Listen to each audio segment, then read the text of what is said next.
You don't want to focus on the top line number.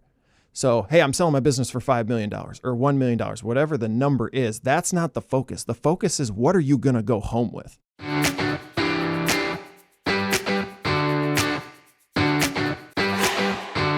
Welcome to another episode of the Wise Money Spotlight, a monthly deep dive into one financial planning concept, applying it directly to your financial life to help you take your next wise step. My name is Mike Bernard, here with me in the KFG studios. Special guest, CFP and CPA, recovering CPA, just kidding, Jared Moxness. Jared is one of the certified financial planners on the Korhorn Financial Group team, serves a lot of small business owners, and that's a lead into the big topic that we're going to talk about today to help you take your next wise step in your financial life, planning for succession of your business or exit planning. Jared, before we get into that, go ahead and introduce yourself. Yeah, thanks, Mike, for having me. It's always fun hanging out with you, Yeah. especially in the studio.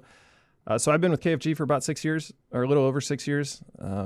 Certified financial planner, CPA, also a CEPA, which stands for Certified Exit Planning Advisor, which is kind of what brings us into the topic today.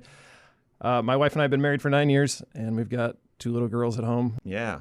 You serve, we've got a team of certified financial planners on the KFG team, and tax professionals and insurance advisors and all of that sort of stuff, all collaborating, working together, Jared. So you serve a lot of different clients. You serve a lot of small business owners, right? That's correct. Yeah, it's a blessing. Like, we get to serve the lifeblood of the community with a lot of small business owners. And just like individuals have 6 areas of their financial life, business owners have a similar, it's not exact, but businesses have a similar six areas of their financial life as well. Just maybe a little bit different than what we see on the individual side. And for individuals that own businesses, you're planning both for the finances of the business oftentimes, but also how that intersects into their personal financial life. So really, you've got 12 areas, if you will, and obviously that what happens in the business is connecting with their personal financial life, all throughout their career. But certainly when it's time to transition the business, either sell it or transition it to the next generation or whatever it is, has huge implications on their personal financial life. Yeah, it absolutely does. Most of the time, small business owners, when they're investing back into their business. Yeah. And that is where, quote unquote, their retirement savings, a lot of it ends up being is within the business itself. And so helping them, one, diversify away from that is important, but also helping them make the right investments into the business so that when they do decide to exit, that it is, it's worthwhile for them and it helps carry them in and through retirement. Yeah, I'm assuming this is where you're going, but I found early on, this is a surprise to me, but early in my career, as I began serving some small business owners, they really hated taking money out of the business. It was hard for them. Even for the rest of us, saving into the 401k or building up a cash reserve, something like that, that is just a foreign concept for a lot of small business owners. It is. And that makes the need for exit planning even more important. So what else would you add to that, Jared? Yeah, I would even say that it's because it's familiar. That's why it's easy to keep money in the business. That's what they know. If you've got somebody who's a dentist or a chiropractor or runs a construction company, that's what they know. And so it's easy for them to say, yep, let's keep putting money into the business. I can make this thing grow because I know how it works.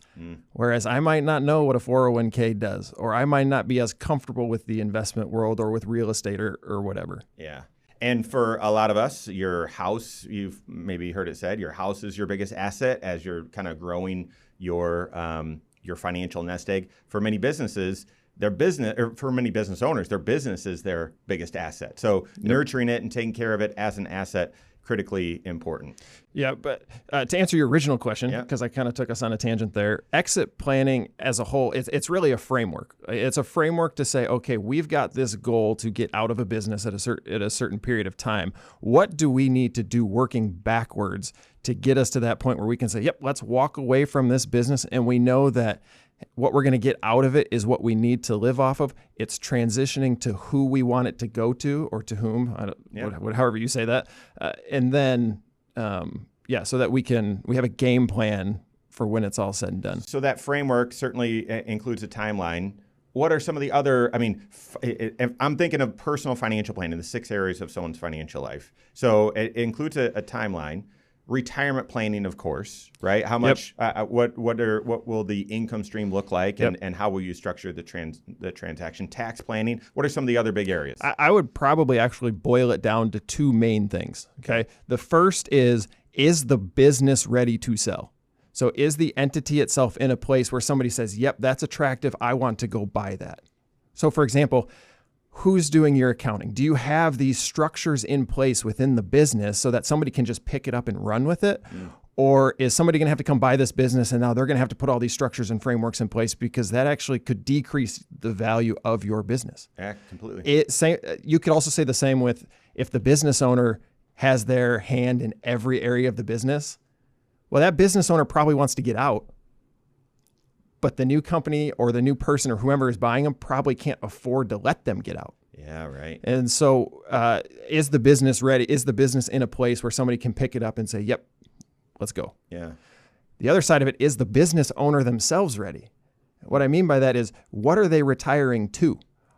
If they've poured their lifeblood into this business and they don't have a game plan after that, well, that can be kind of problematic, because all they'll do is they'll just keep thinking about the business. Or I say often that if somebody doesn't retire to something, they retire to two things subconsciously. They retire to politics and the stock market. Yeah. And both of those aren't, a joy-filled retirement in our opinion. But so figuring out if the business owner themselves is ready, figuring out what they need and doing that retirement planning. The business owner might say, hey, if I could sell my business for 1 million or 2 million, or you name the number, I'll be good. Well, how do you know that? Right.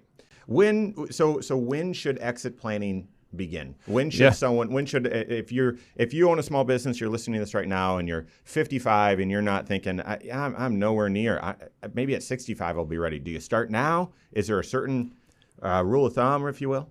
Yeah, I would actually say that the first stage of exit planning should really start as soon as you start a business. You need to have some level of succession plan in place, so that if something were to happen the next day, or whatever, you name the timeline, if something were to happen, that the business has the opportunity to transition somewhat smoothly. Now, exit planning itself, at least a few years out, because you need to have enough time to make changes to the business before you put it on the market. And there needs to be almost a track record to show that it's working, right? So if you need to update some of your administrative processes or your operations or things like that, a few years in advance, 3 to 5 years would kind of be my thought process. Yep. That's really the sweet spot to help get the business.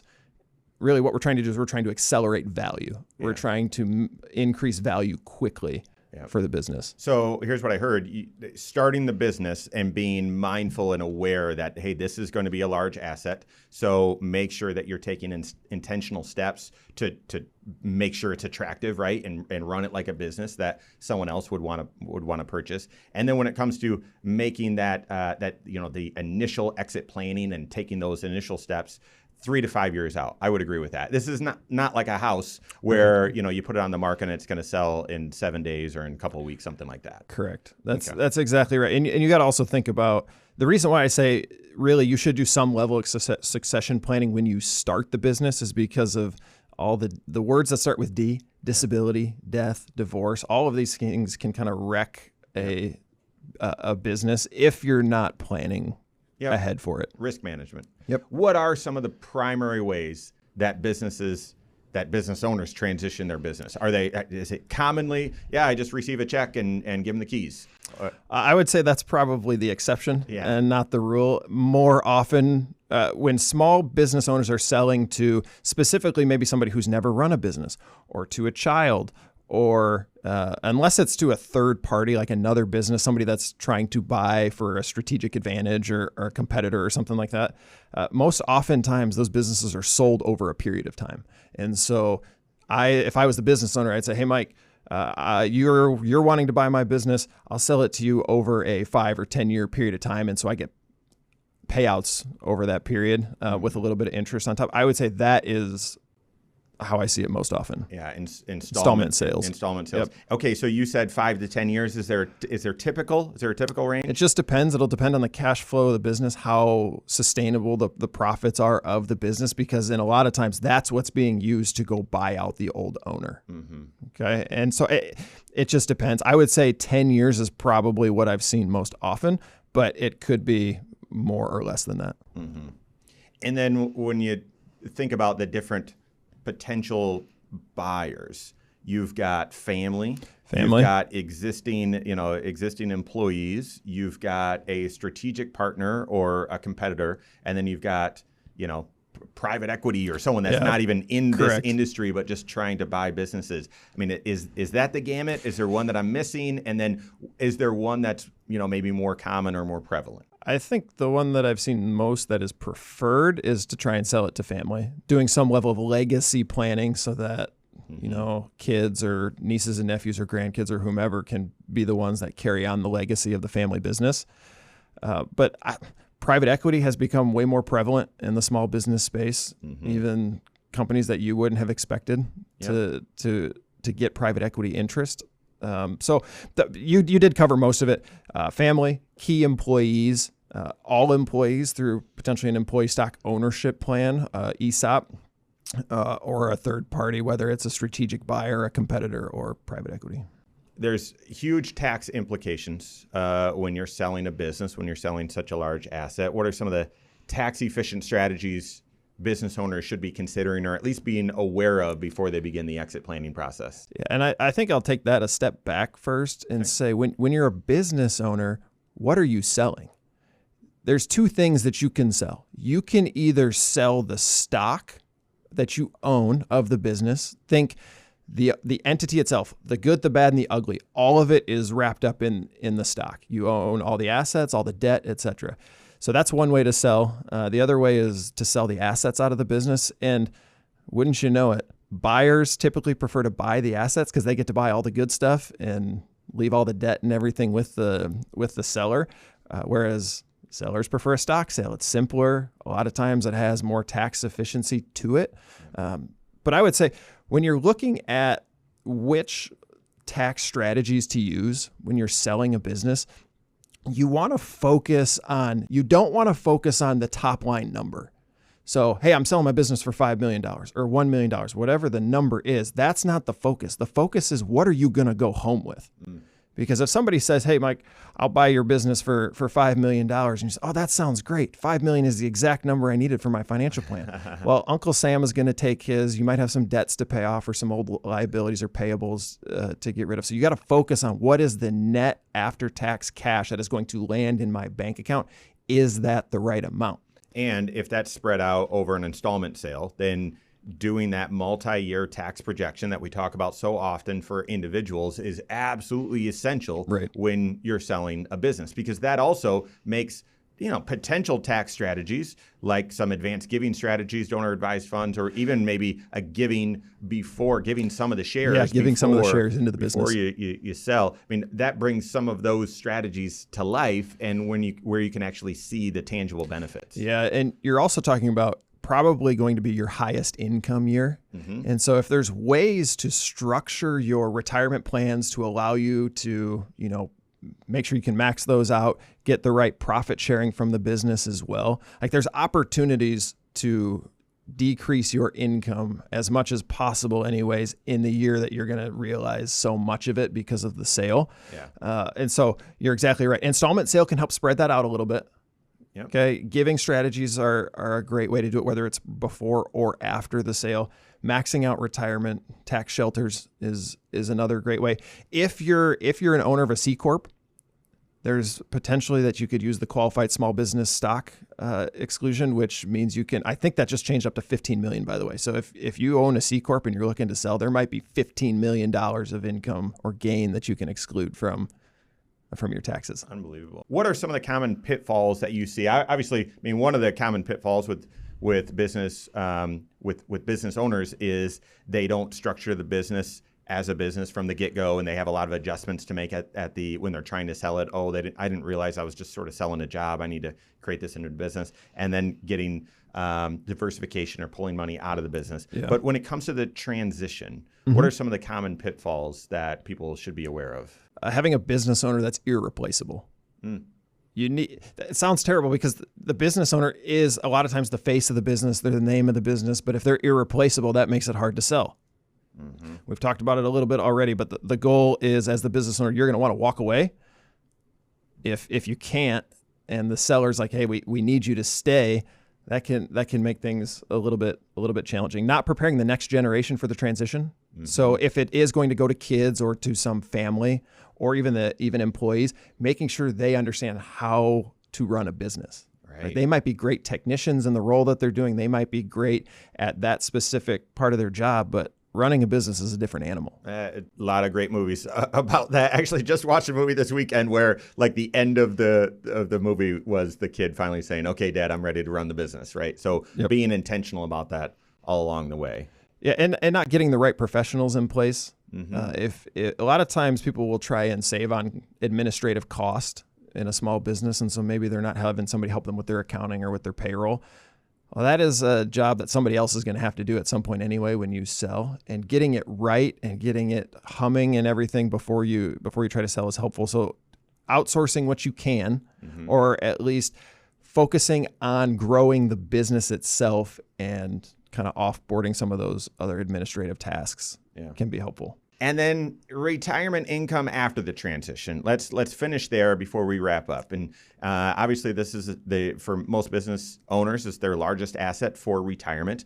And so, how do you structure the retirement income and actually turn this asset into a retirement income stream? Yeah, there's actually a couple of different ways that you can do it. One way that I have found is helpful for a lot of business owners is that installment sale, assuming that the buyer is viable and they're going to be able to make the payments over whatever the period of time is. But that installment sale allows for maybe 10 years of income to come in, almost like a pension. Yep. Okay. And then if there's real estate involved, so if you own the building that you're operating out of, you can get some rent income from that, or you can stack that on top of the installment sale of the business. And now you've had somebody buy the business over a 10-year period of time, gotten payments for that period, and then 10 more years after that, you get payments for them to buy out the real estate. And so maybe you've got 20 years of income that you can now almost count on as being a lot of your retirement income. Obviously, if you get a big lump sum, making sure that's invested properly and well diversified so that you can get an income stream off of that is obviously another option. Yeah, and you guys know that. We call that the personal pension plan, calibrating that asset into buckets, short-term bucket, intermediate-term bucket, long-term bucket to provide for that income need. I do have a lot of business owners that prefer the installment sale. And then it's not only, hey, that's great, and I've got to live with the risk for this 5 years, 7 years, 10 years, but then that transition off of the installment. When the installment's done and then you've got that income stream stop, how does the next income stream start? That's where that proactive planning really is necessary. Jared, okay, so we've done a deep dive into exit planning, business planning. What did we miss, or what are some kind of final next steps or action items? Yeah, I would just say start the conversation. Yeah. Whoever you need to talk to, whether it's family, friends, peers, advisors, start the conversation so that you are ready for the exit when it comes. Don't let the exit drive your readiness. Yep. And work with your certified financial planner on that. Make sure that you're working with someone that's doing comprehensive financial planning and that has served a lot of business owners in the past, whether this is a side hustle that you believe is an asset that's valuable, that can be sold, or if it's your main hustle, you want to work with a CFP that's helping with all 6 areas of your financial life. If you don't have a CFP on your team, you can contact one on our team. You can find us online, Korhorn.com. That's Korhorn with a K. WiseMoneyShow.com. You can find us there as well, or give us a call, 574-247-5898. All right, there you have it. Go out and take your next wise step in your financial life.